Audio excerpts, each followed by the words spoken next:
आखिरकार अब इटली को समझ में आया कि रंगे हुए सियार ज्यादा दिनों तक रंगे नहीं रह सकते हैं। इटली में मुस्लिमों के लिए लिया बहुत बड़ा फैसला। जानेंगे ये फैसला ऐसा है जैसे कि कट्टरपंथियों के ऊपर कोई बड़ा बम फेंक दिया हो। जानेंगे इटली में क्या चल रहा है। तो वहीं दूसरी तरफ भारत के देसी आयरन डोम पर आई बहुत बड़ी खबर। ये तो S-400 का भी बाप निकला। जानेंगे जियोपॉलिटिक्स में क्या कुछ चल रहा है। आइए जानते हैं इन खबरों को विस्तार से। पिछले साल जब इटली में चुनाव हो रहे थे तब अभी जो प्रधानमंत्री है जॉर्जिया मेलोनी, इन्होंने अपने चुनाव प्रचार में साफ साफ कह दिया था यूरोप के लिए सबसे बड़ा खतरा है बाहर से आने वाले लोग। उनका एक बड़ा ही चुनावी वादा था। उन्होंने कहा था कि हम एक बिल बनाएंगे और इस बिल के जरिए सारी चीजों को कंट्रोल करेंगे। पहले तो ये जान लीजिए इटली का जो संविधान है ना वो कहता है कि धर्म की स्वतंत्रता है, यानी आप कोई भी धर्म अपना सकते हैं, लेकिन कैथोलिक धर्म को एक विशेष दर्जा दिया गया है, मान्यता दिया गया है। इटली की सरकार ने देश में मौजूद दूसरे धर्मों के साथ समझौते साइन किए हुए हैं, जिनमें हिंदू, बौद्ध, अलग अलग चर्च, यहूदी और भी कई अन्य धार्मिक प्रतिनिधि हैं। लेकिन संजोग देखिए कि सारे धर्मों के साथ इन्होंने समझौता साइन किया है, लेकिन मुसलमानों के साथ कोई समझौता साइन नहीं किया है। अब इटली की सरकार ने देश में बड़ा कानून लाया है जिसके तहत कोई धर्म परिवर्तन नहीं कर सकेगा। हालांकि ये कानून आते ही यहाँ पर विपक्ष में बगावत शुरू हो गई है, लेकिन इस विधेयक में कई ऐसी बातें हैं जो विवाद का कारण बन रही है, तो सबसे बड़ी सच्चाई भी है। इस विधेयक का संसद में पास होना बेहद जरूरी है। अब इस बिल में कहा क्या गया है? इस बिल में कहा गया है कि देश के गैराजों में,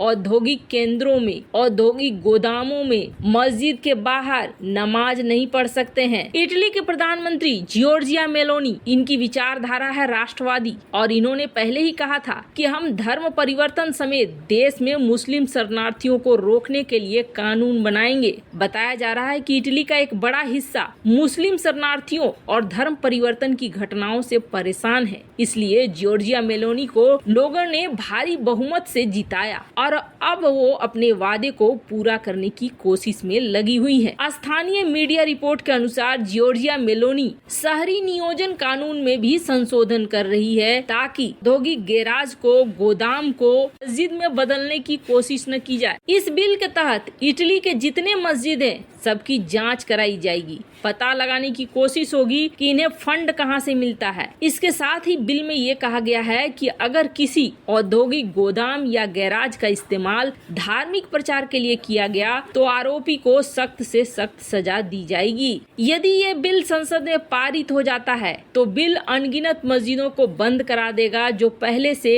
औद्योगिक स्थलों या गैराजों में बनाए गए हैं। बिल में कहा गया है ऐसे सैकड़ों मस्जिद हैं जो सरकार की इजाजत के बगैर अवैध तरीके से औद्योगिक परिसरों में बनाए गए हैं, उन्हें बंद कर दिया जाएगा। इस बिल के जरिए ये दावा किया जा रहा है कि ये बिल इटली को इस्लामीकरण होने से रोकेगा। आपको बता दें इटली सरकार आधिकारिक तौर पर इस्लाम धर्म को अपने राज्य का धर्म नहीं मानती है क्योंकि कोई समझौता ही नहीं साइन हुआ है। वैसे वहाँ पर भी एक विपक्ष है जो खड़ा है इसके विरोध में, लेकिन ऐसा लगता नहीं है कि ज्यादा देर तक विरोध कर पाएगा और इटली में ये बिल पास हो जाएगा। अब जरा सोचिए आखिर सारे देशों को भारत की बात धीरे धीरे समझ में आने लगी है, खास तौर पर ये यूरोप आज खुद ही अपनी वजह से बहुत बुरा फंसा है। खैर, जहां एक तरफ ये सब कुछ हो रहा है तो वहीं दूसरी तरफ हाल के दिनों में भारत ने देखा कुछ एक ऐसे हमले जो हमले बेहद खतरनाक थे, जैसे कि भारत के एयरफोर्स बेस में जो जम्मू में है जून 2021 में UAV से हमला किया गया था। उसके बाद तो कई सारे ड्रोन पाकिस्तानी बॉर्डर पर मिलते रहते हैं। कभी किसी में ड्रग्स रहता है, किसी में आर्म्स रहते हैं, किसी में गोला बारूद रहते हैं। BSF के जवान पिछले साल करीब 190 इस तरीके के ड्रोन को देख सके हैं और 22 मार कर गिरा सके हैं। ड्रोन इन दिनों चर्चा का विषय ही नहीं है, बल्कि एक बहुत बड़ा मार्केट भी बन गया है। चाइना के अंदर खुद 29 बिलियन युआन 2019 में इतना बड़ा मार्केट हो गया है यूएवी का। ये दिन प्रतिदिन बढ़ता ही जा रहा है। चाइना, पाकिस्तान और भारत लगातार ड्रोन बनाने पर लगे हुए हैं और ड्रोन की खरीद पर भी लगे हुए हैं। अभी अमेरिका से भारत की डील MQ-9 रीपर ड्रोन के लिए होने जा रही है, तो वहीं इजराइल के साथ हेरोन ड्रोन की भी डील हो रही है।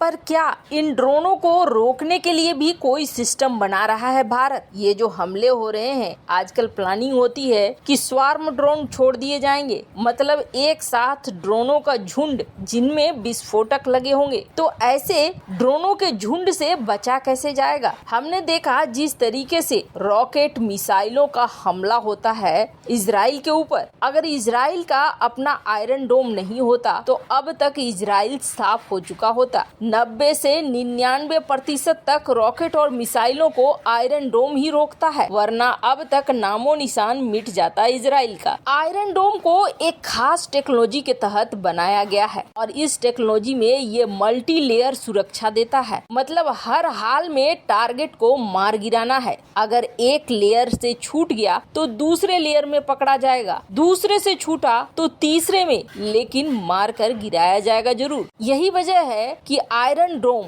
आप ऐसे समझ लीजिए कि एक बड़ी सी छतरी जो बारिश की बूंदों को रोक रही है और इस छतरी में भी कई लेयर हैं। कोई भी लेयर पानी की बूंद को अंदर नहीं जाने दे रहा है। आयरन डोम की इसी तरीके की टेक्नोलॉजी अब भारत की एक प्राइवेट फर्म बना रही है जिसका नाम है इंद्रजाल। इंद्रजाल खास तौर पर बनाया जा रहा है ड्रोन, मिसाइल और रॉकेट को रोकने के लिए। फिलहाल की रेंज बताई जा रही है 1000 से 2000 किलोमीटर, जो एक काफी बड़ी रेंज है। इसके अलावे कहा जा रहा है कि इसमें आयरन डोम की तरह ही मल्टी लेयर टारगेट फीचर्स जोड़े गए हैं। बड़ी खबर इस इंद्रजाल के बारे में ये आ रही है कि ये आने वाले महीनों में अब एयरपोर्ट, सैन्य बेस और कई महत्वपूर्ण ठिकानों के आसपास देखे जाने लगेंगे। हार्ड किलिंग सिस्टम और मल्टी लेयर सिक्योरिटी के साथ लैस ये देसी इंद्रजाल आत्मनिर्भर प्लान के तहत भारत में ही बनाए गए हैं। खैर, पहली बार भारत में कुछ इस तरीके का सिस्टम सामने आया है और कंपनी को ऑर्डर दे दिया गया है कि इसका ट्रायल शुरू कर दिया जाए और विभिन्न जगहों पर इसे लगाया जाए। खैर, इन सब मामले में आपकी क्या राय है? कमेंट कर जरूर बताएं।